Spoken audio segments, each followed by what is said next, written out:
श्रीगुरुभ्यो नमः।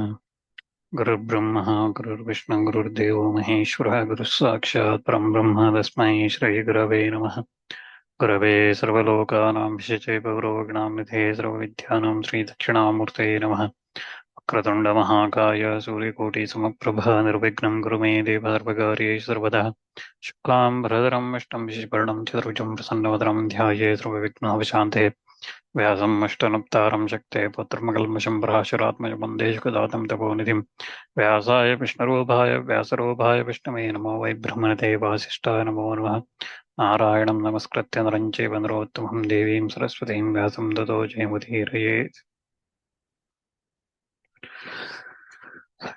Last time we were looking at Krishna explaining to Arjuna, right? So Arjuna initially said he's not going to have battle with his friends, relatives, brothers, sons, and nephews, and everyone. He's not going to kill any of them, and elders, gurus, and all those people. And then Krishna explains the reasons why he should have joined this battle as his duty, as the path, and he explains in different ways why Krishna Arjuna should engage in this battle, right? And he clears that delusion that Arjuna had, and that set of discussion between Krishna and Arjuna is known as Bhagavad Gita, right? So that's what we looked at, and we'll continue from there. But before we go to the next steps, just want to say that what we covered over the last couple of sessions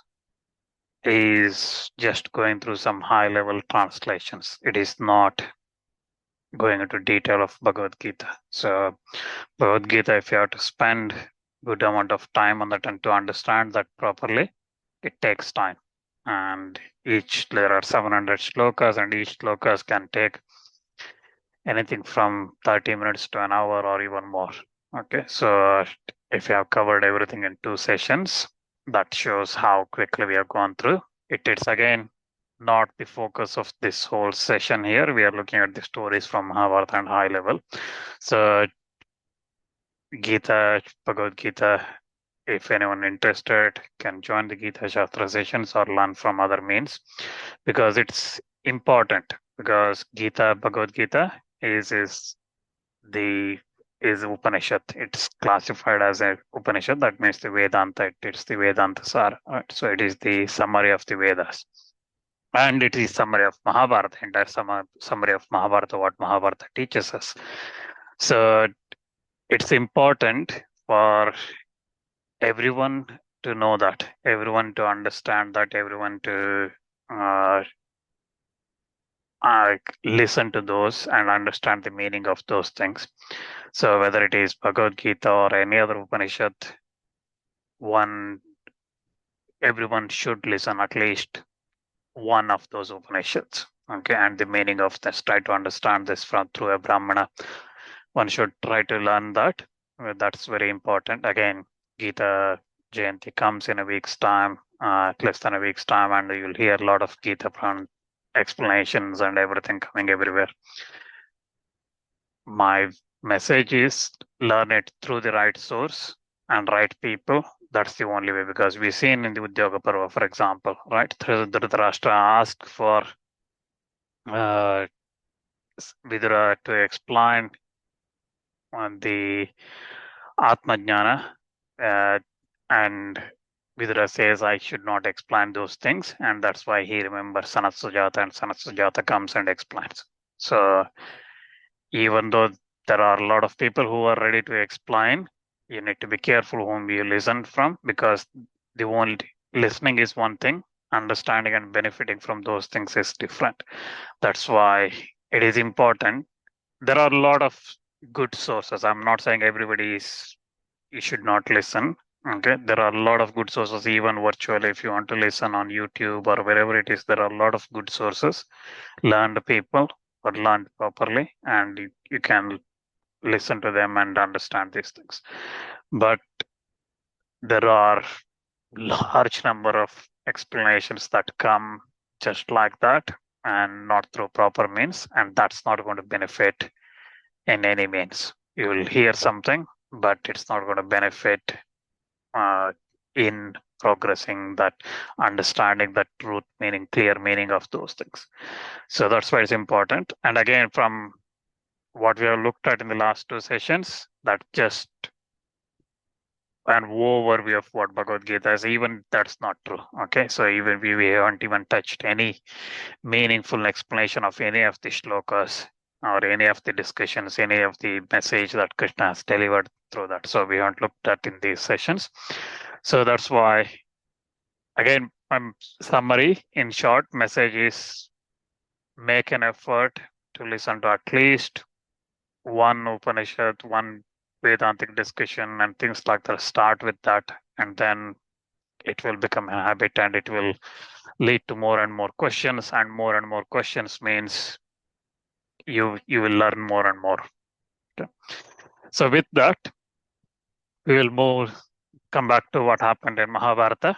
So Arjuna, listening to that explanation, that discourse from Krishna, he says, Krishna asks him, did you understand everything, whatever I told? Has your delusion now cleared? And Arjuna says, yes, I'm very clear mind now. I know what need to be done. So I'm going to engage in this battle, right? So, and he says that.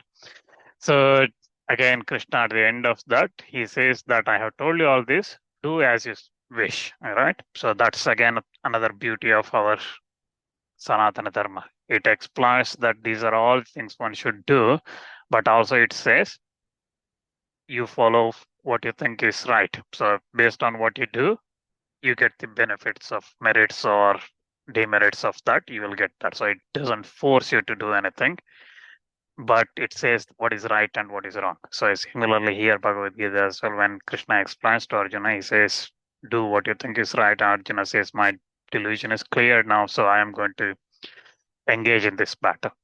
So we'll see what happens after that. Sanjay also narrates, says that I'm very glad to hear all those things, discussion between Krishna and Arjuna. I'm very pleased, and I'm recollecting those discussions again and again. And from that, I'm very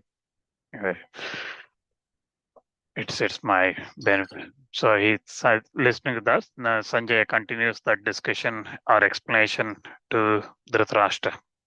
Again, remember, Sanjay is narrating this out to Dhritarashtra after returning from Kurukshetra, where first thing he comes and says, Bhishma is killed by Arjuna and Shikandi, right? So he says that, and now Dhritarashtra has asked him what has happened, how Bhishma was killed, and all those things. So Sanjay is narrating all the events that took place that led up to Bhishma's death, right?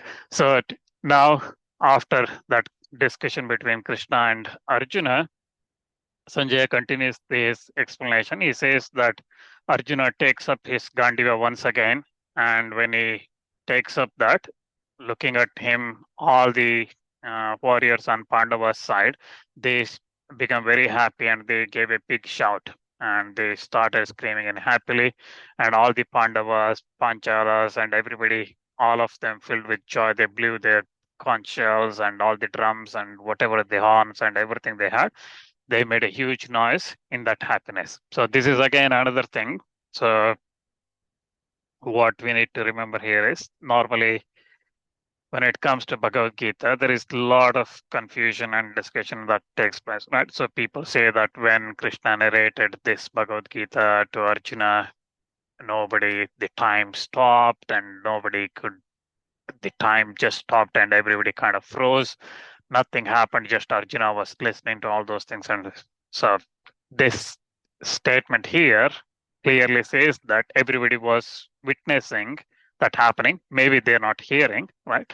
But they knew that Arjuna dropped his Gandiva and they were all worried. All the Pandavas and Arjuna went into the middle of that battlefield with Krishna to see all the people assembled. So that also Pandavas and everyone saw, Panchalas and everyone saw. And then they saw Arjuna dropping his Gandhivas, right? So they saw that.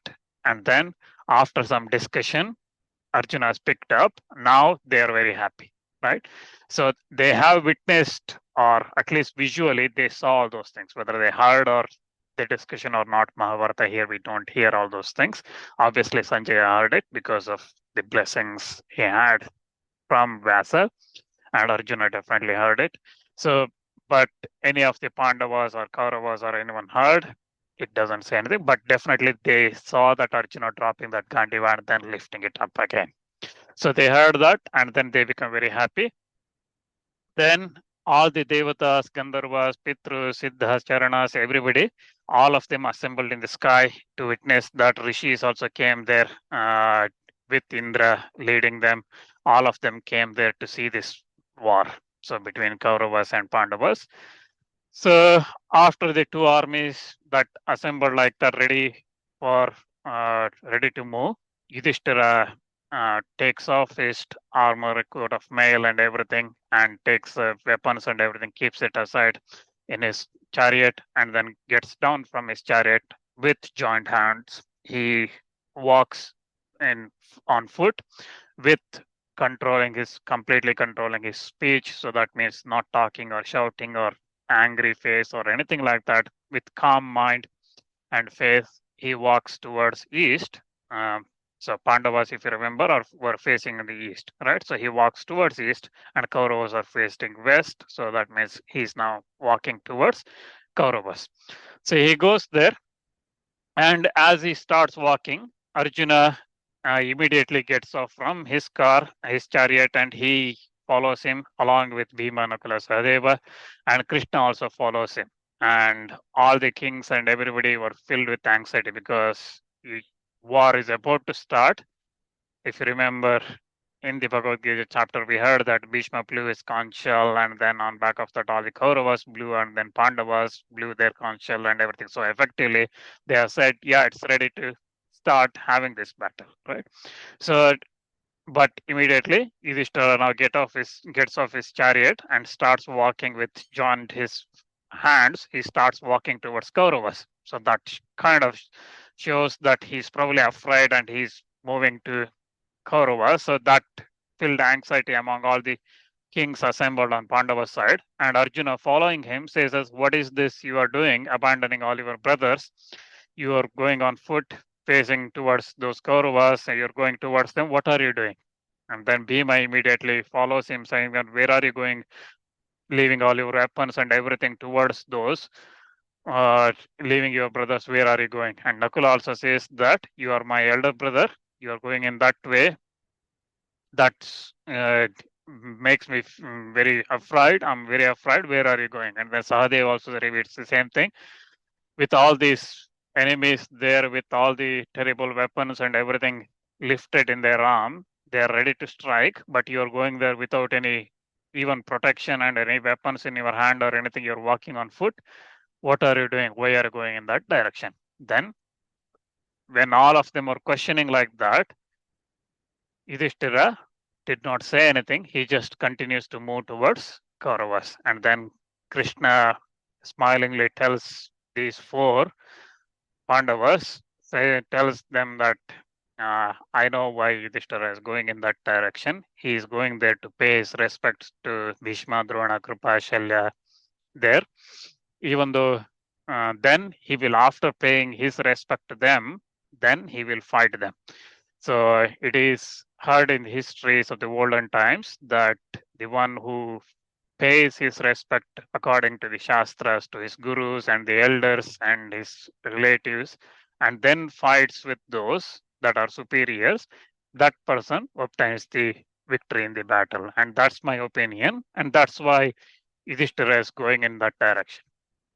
So when Krishna was saying like that, Duryodhana looking at this, he becomes the people among Duryodhana's side, they started saying alas and oh and things like that. They were very wondered and they were then saying that, and then they become become very silent to see what Yudhishthira is going to do next. And as he was walking, Duryodhana starts conversing with others, saying, "This Yudhishthira is a wretch in our race in Kshatriyas, and it is in this battlefield with Bhima on his side and Arjuna to protect him. He is coming here with joined hands. He is coming to Bhishma's protection. He is coming to take refuge under Bhishma." when Arjuna is there as his protector and Bhima, Nakula, all of them are there, how can this Yudhishthira come here in fear? And Duryodhana thinks that Yudhishthira is afraid, and that's why he's coming. And he says that Yudhishthira is ashamed to Kshatriya order because his heart is filled with fear of prospect of this war that's going to take place. Then when all those when he was speaking like that, all the what he said was all the people around him, all his brothers and everyone said, yeah, Yudhishthira is very afraid, and they started saying all the rash things about Yudhishthira, saying that he's very afraid, he's not a Kshatriya, he's not a man, and all those kind of things they start saying, and they started uh, when they are saying that word, but also they become, some of them soon became very still and started thinking again. They initially, when Duryodhana said that, they were thinking, yeah, this Yudhishthira is very afraid. But then they also started thinking, why, what is Yudhishthira is going to say here come after coming to Bhishma? What will Bhishma say in reply? What will Bhishma what is Bhima is going to do, and what is Krishna or Arjuna is going to do, and what actually Yudhishthira is going to say, and all those things, curiosity came to their mind, and they become very still and eager to listen to what Yudhishthira is going to say. Yudhishthira enters that Kaurava army. Again, you remember from Udyoga Parva and beginning of Bhishma Parva. So Bhishma was leading, and there were people in front of him, around him, and everything, right? So the way they are was formed. So if Yudhishthira has to reach Bhishma, he has to navigate through all those people that protecting Bhishma as well, right? So he goes through all of them, and then he goes to Bhishma quickly, and then with his brothers, and then he touches Bhishma's feet, and then he uh, touches his Bhishma's feet, and then tells him that I salute you, and with you we have to do this battle. So grant us this permission, give us your blessings. So Bhishma then says that uh, if you had not come to this battle, come to me like this, I would have cursed you, that you'd be defeated in this battle. But I'm very happy with that you have come here. So you go and you become victorious in this battle. So, and also Bhishma says that what else you want to obtain from this battle? What else you want from me? Ask a boon from me. But uh, but also Bhishma says that uh, if it happens, so that then defeat will not be yours. So seek a boon, take a boon that so that defeat will not be yours. But Bhishma also remembers that he says that man is a slave of wealth, and but wealth is no one's slave. So this is the truth, and I have become Kauravas. I am bound by the Kauravas' wealth. So he says again, remember here, Bhishma is saying, ask a boon, but also he reminds Yudhishthira that he is a slave of Kauravas, bound by Kauravas' wealth. So that means even though he's saying, ask a boon, I'm going to give you, he also says that whatever I can give has to be aligned with what I can give, right? So I can't give everything you ask because I'm bound by Kauravas' wealth. So I'm attached to them. I'm bound by that. So I'm a slave to that. So that's why it is like a eunuch. I'm uttering these words saying that I'm bound by Kauravas' wealth. So he says that even though I'm saying I'm going to grant you a boon, I may not be able to grant you everything you ask. So he says that that's my situation currently, but still I'm boasting that I'm ask a boon. So he says that uh, accept battle, right? So don't ask me that, don't fight with us. So accept asking that, what do you want? And then Yudhishthira says that it is desiring my welfare from day to day.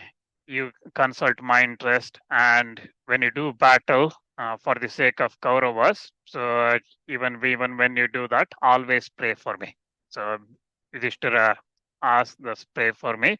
And then Bhishma says that what other help I can do for you. Obviously, I have to fight for Kauravas, but what other help I can do. Yudhishthira says that Yudhishthira asks him, saying that in the battle, how can we defeat you in this battle? Because that will be my benefit. Tell me how can we defeat? And Bhishma says that I do not see anybody in this uh, battlefield or even devatas who can defeat me in the battle.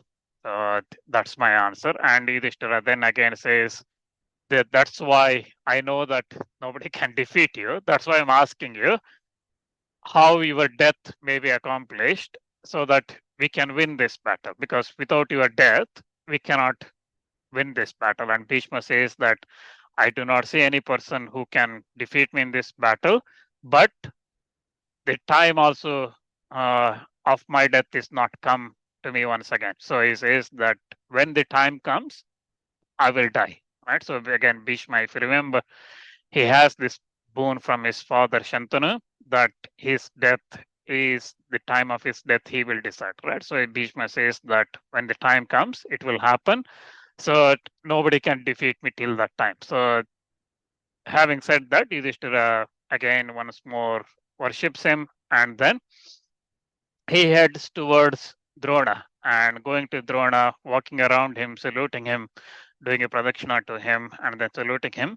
He asks the same thing, and he says that, how can I fight you without incurring sin? Because you are our guru and a Brahmana. How can I defeat you in this battlefield? Tell me. And Drona again says, if you had not come to me before this battle start, I would have cursed you. He repeats similar dialogue as Bhishma, and you will see the same dialogues repeated by almost everyone here. So Drona repeats almost same thing, saying that if you had not come, I would have cursed you but I'm very happy with you. Ask a boon from me what you want, but also he reminds that I'm bound by Kauravas' wealth, and it is for that, like a eunuch, I shall fight for the sake of Kauravas, but I am also uttering these words saying that ask a boon. Except battle, uh, stopping this, not getting engaged in this battle, ask a boon what you want. And then Yudhishthira again says that you pray for my victory and again fight for the Kauravas. This is the boon I ask. And Drona says that victory is certain for you because that's where you have Hari Vishnu as your counselor, and I also grant you that you will vanquish your enemies, you will defeat your enemies in this battle, because where there is dharma, there is Krishna, and where there is Krishna, there is always victory. So that's why go and fight and ask me what else I can do for you. And Yudhishthira again asks similar question, saying, how can we defeat you in this battle? You are invincible. And Drona says that as long as I fight, so long you can never be victorious. So that's why find a way with your brothers to seek my slaughter, my death. And Yudhishthira again asks, you are saying the same thing, I'm asking the same thing. So first I asked, how can we defeat you? And you're saying, you can, as long as I'm here, you cannot defeat me. So tell me what is the means of your death. So if death is the only way we can defeat you, if your death is the only way we can defeat you, tell me how can we defeat you? How can we bring your death? And Drona says that there is no enemy that can kill me while I'm standing in a battlefield, engaged in a fight with anger when I'm scattering my arrows continuously. Nobody can kill me. But when addressed for death, when I have abandoned all my arms, withdrawn from the surrounding sites, so whatever happening around me, I don't realize when I have abandoned my arms. At that time, no one will be. Yes, at that time, no one will be able to. So nothing can be done. So at that time, at that except in those time. Uh, People will be able to kill me, right? So only during that time when I have given up my arms and I'm meditating fully, withdrawn from all the surroundings, that time can do, except. So then he says that, so this is true. Again, he also gives a mean saying that I will give up my arms, weapons in the battle if I heard something very disagreeable from somebody of credible speech. So somebody always tells truth. If such a person comes and tells me something very much disagreeable to me, at that time I will give up on my weapons. And when I give up my weapons and withdraw from the surrounding sides, at that time could be able to kill me. Other times nobody will be able to kill me. So that's what Drona says. Hearing this, Yudhishthira again walks around him and then worships and then moves towards Kripacharya, Sharadvata's son. So he goes again, does a pradakshina and then worships Kripacharya, and Kripa, he asks the same thing.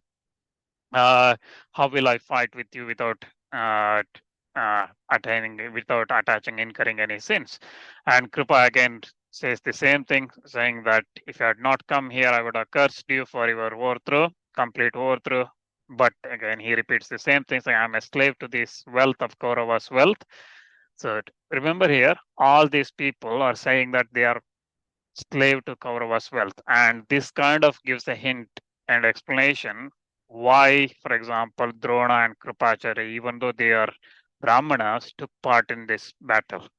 Okay, so because they have accepted that wealth from Kauravas, right? So they have to do something in return. That's why they are in this battlefield. So they accepted again as a fee, they have accepted it. So not as a like a Brahmana doing his teaching and things like that, not just for that, but they have accepted more than that. So that's why they are here because of that.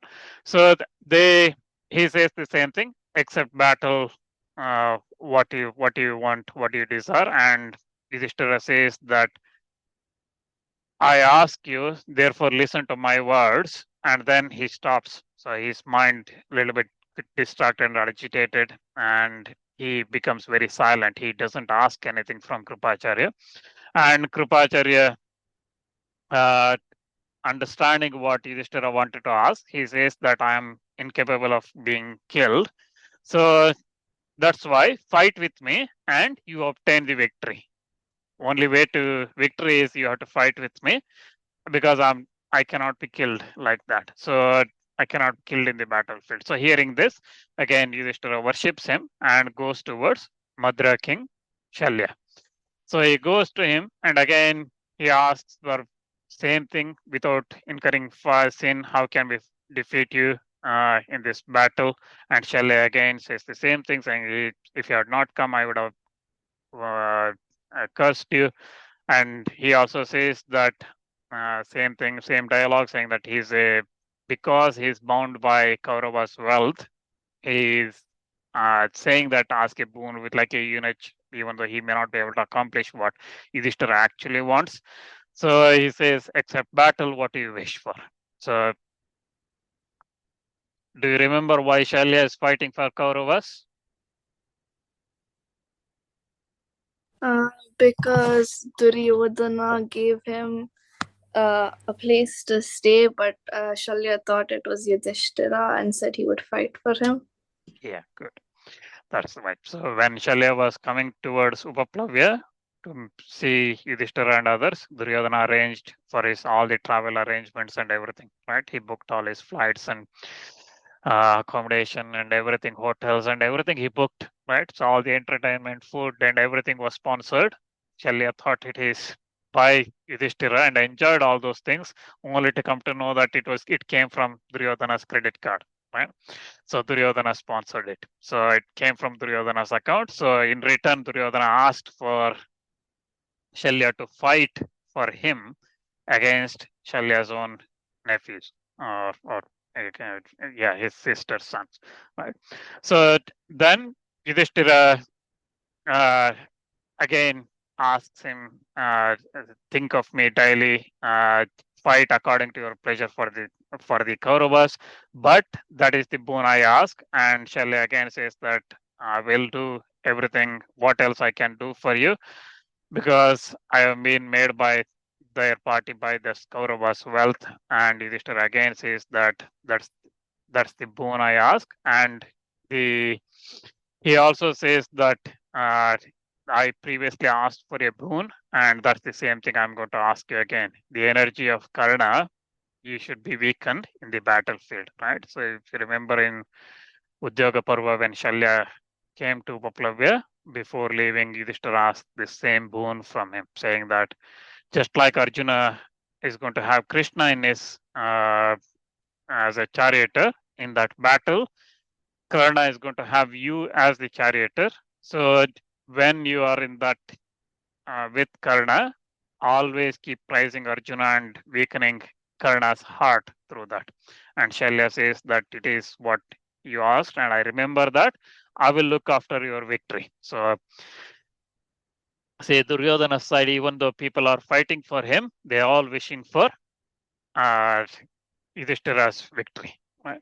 So they all bless him, and then with that, having obtained his uncle's permission, Yudhishthira with his brothers, after again worshipping, saluting all of them, he comes out of that Kaurava army. So meanwhile, before the battle starts, Krishna goes to Karna on the field of that battle. So again, Karna is not joined this battle, right? So he is standing probably just on the outskirts of that battlefield, just around watching what's happening. So he has not taken his weapons, he's not in a chariot, he's not ready to fight, right? He's not put his armor or coat of mail or anything like that. He's not ready. He's standing somewhere outside waiting for Bhishma's death so he can come and have this battle. So Krishna goes there and tells him that I have heard that you're not going to, because of hatred towards Bhishma, you're not going to come and join this battlefield. But I know you'll enjoy battle very much. So till Bhishma dies, why don't you come and fight with Pandavas against the other side? You can fight with Bhishma if you want. So come and fight. And after Bhishma's death, if you want to go back, you can go and fight on the other side. So why do you stand here, watch for days and days? Probably I don't know how long Bhishma is going to survive. So why do you want to do that? Come and fight with us on our party, and then you can switch it. Okay. If you want, after that Bhishma's death, you can go and switch on the other side. So I have, if you prefer, that's the right thing to do. If you want to go the other side, go and do that. So this is another Krishna's plans here. They're hoping Karna will come and join, but Karna says that I will not do anything disagreeable to Duryodhana. So I always do what is good for him. So that's why I can't do this. And hearing that, Krishna agrees and he comes back to Pandavas and headed by Yudhishthira and everything, he reunites with them. So when all these warriors, everybody was ready, Yudhishthira loudly makes an announcement. He says that the one who will choose us, we will choose him as our ally.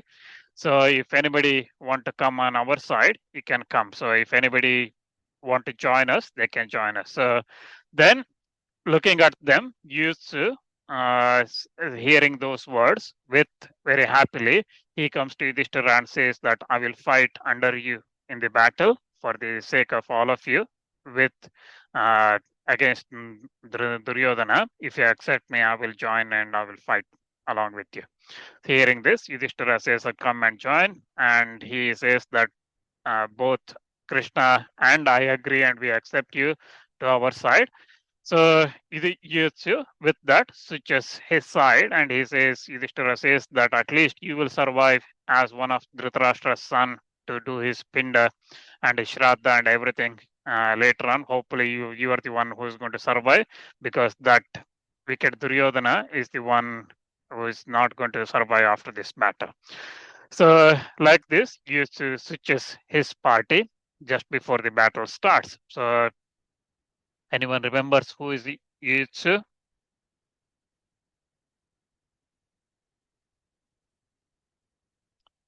So Dhritarashtra had 100 sons through Gandhari and 101 number is Yuyutsu. He is from a Vaishya